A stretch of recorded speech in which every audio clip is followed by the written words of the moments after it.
होर्मुज में घिरा अमेरिका का 5वां बेड़ा, व्हाइट हाउस में आपातकाल मीटिंग। ईरान युद्ध वाकई में इतना ज्यादा खतरनाक हो चुका है जितना पहले कभी नहीं था। 39 दिन में अमेरिका और इजराइल के तूफानी, खूनी और भीषण हमलों से तबाह ईरान को लेकर दुनिया भर के एक्सपर्ट से ही मानकर चल रहे थे कि ईरान ने अमेरिका और इजराइल के सामने घुटने टेकने शुरू कर दिए हैं। 11 और 12 अप्रैल को इस्लामाबाद में हुई अमेरिका और ईरान की शांति वार्ता के बाद जिस तरह से राष्ट्रपति ट्रंप ईरान को दुनिया भर में बेइज्जत करने में जुटे थे, अब उस ईरान ने ऐसा होर्मुज हमला किया है कि पिछले 18 घंटे से ट्रंप की बोलती बंद हो गई है। हालात यह है कि स्ट्रेट ऑफ होर्मुज में ईरान को घेरने के लिए अमेरिका के 5वें बेड़े के जिन 16 युद्धपोतों को लगाया हुआ था वो पूरी तरह से ईरान के टारगेट पर आ चुके हैं। खबर तो यहाँ तक है कि अमेरिका के खुफिया विभाग ने ये दावा किया है कि लगभग 40 दिन के हमलों के बावजूद ईरान के 60% मिसाइल लॉन्चर अभी भी बचे हुए हैं, जिसके दम पर ईरान एक बार फिर से अमेरिका और इजरायली अड्डों पर हमला करने जा रहा है। इधर इजराइल के प्रधानमंत्री नेतन्याहू ने एक ऐसा बयान दिया है जो सुनकर दुनिया हैरान रह गई है। नेतन्याहू ने दावा किया कि अगर हम ईरान पर इस वक्त हमला नहीं करते तो ईरान परमाणु बम बना लेता और इजराइल का वजूद मिटा देता। नेतन्याहू ने यह बताने की कोशिश की है कि ईरान बहुत ही खतरनाक तैयारी कर रहा था, इसीलिए उस पर हमला हुआ है। फिलहाल ईरान ने साफ कहा है कि हम होर्मुज और ईरान के परमाणु मुद्दों को लेकर अमेरिका से तब तक जंग कर सकते हैं जब तक कि हम अपने दुश्मनों को कड़वी हार नहीं दे देते। ईरान का होर्मुज हमला शुरू, घिर गया अमेरिका का 5वां बेड़ा। ताजा रिपोर्ट्स के अनुसार ईरान की रिवॉल्यूशनरी गार्ड्स यानी IRGC ने होर्मुज को फिर से पूरी तरह कंट्रोल में कर लिया है। ईरान ने धमकी देते हुए कहा कि जब तक अमेरिका ईरानी बंदरगाहों की नौसैनिक नाकेबंदी नहीं हटाता तब तक कोई भी जहाज यहाँ से गुजर नहीं पाएगा। इस वक्त अमेरिकी नौसेना के 5वें बेड़े ने ईरान के खिलाफ समंदर में 3 घेरे बना दिए हैं ताकि ईरान को घुटनों पर लाया जा सके। लेकिन ईरान ने अब ऐसा पलटवार किया है जिसकी कल्पना अमेरिका ने नहीं की थी। अमेरिकी नौसेना के 5वें बेड़े यानी 5th फ्लीट ने 13 अप्रैल 2026 से ईरान के प्रमुख बंदरगाहों जैसे बंदर अब्बास, चाबहार और बुशहर की जो घेराबंदी शुरू की थी, अमेरिका ने ईरान के तटों को 3 स्तरों में बांटा है ताकि कोई भी ईरानी जहाज बाहर न निकल सके। पहली परत आउटर रिंग, विमान वाहक पोत USS अब्राहम लिंकन और उसके स्ट्राइक ग्रुप के युद्धपोत जो लंबी दूरी की मिसाइलों और विमानों से निगरानी कर रहे हैं। दूसरी परत मिडिल रिंग, अर्ली बर्ग क्लास के गाइडेड मिसाइल डिस्ट्रॉयर्स जो किसी भी संदिग्ध हलचल को रोकने के लिए तैनात हैं। तीसरी परत कोस्टल रिंग, मानव रहित समुद्री ड्रोन और छोटे पेट्रोल वेसल्स जो सीधे ईरान के बंदरगाहों के मुहाने पर नजर रखे हुए हैं। अब ईरान ने इस घेराबंदी को तोड़ने के लिए अपनी पारंपरिक नौसेना के बजाय असममित रणनीति का इस्तेमाल शुरू कर दिया है। ईरान ने इस अभेद्य घेरे को तोड़ने के लिए हमले के लिए मास्टर स्ट्रोक प्लान बना लिया है। मच्छर बेड़ा, ईरान के पास हजारों की संख्या में छोटी, तेज और फुर्तीली नावें हैं। ये नावें रडार की पकड़ में नहीं आती और चट्टानी गुफाओं में छिपी रहती हैं।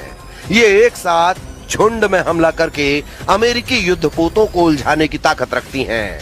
कामिकेज और मरीन ड्रोन्स, ईरान ने शाहिद जैसे आत्मघाती ड्रोन्स और पानी के नीचे चलने वाले मरीन ड्रोन्स का इस्तेमाल शुरू किया है जो सीधे युद्धपोतों के सबसे कमजोर हिस्से जैसे प्रोपेलर या हल से टकराकर उन्हें नुकसान पहुंचा सकते हैं। क्रूज और बैलिस्टिक मिसाइलें, खुफिया रिपोर्टों ISW के मुताबिक ईरान ने हाल ही में अपने मिसाइल साल्वों में क्रूज मिसाइलों की संख्या बढ़ाई है। हज कासम जैसी मिसाइलें जिनकी रेंज 1400 किलोमीटर है, गहरे समुद्र में खड़े अमेरिकी बेड़े को निशाना बना सकती हैं। स्मार्ट माइंस, ईरान ने होर्मुज में ऐसी माइंस बिछाई हैं जो केवल खास तरह के इंजनों की आवाज सुनकर फटती हैं। दावों के मुताबिक अमेरिकी सेंट्रल कमांड यानी सेंटकॉम ने जो 16 युद्धपोत ईरान को घेरने में लगाए वो अब ईरान के टारगेट पर आ चुके हैं और अब इसीलिए सिचुएशन रूम में ट्रंप ने टॉप कमांडर और जनरलों के साथ मीटिंग की है जिसमें ईरान पर बड़े हमले की तैयारी हो रही है।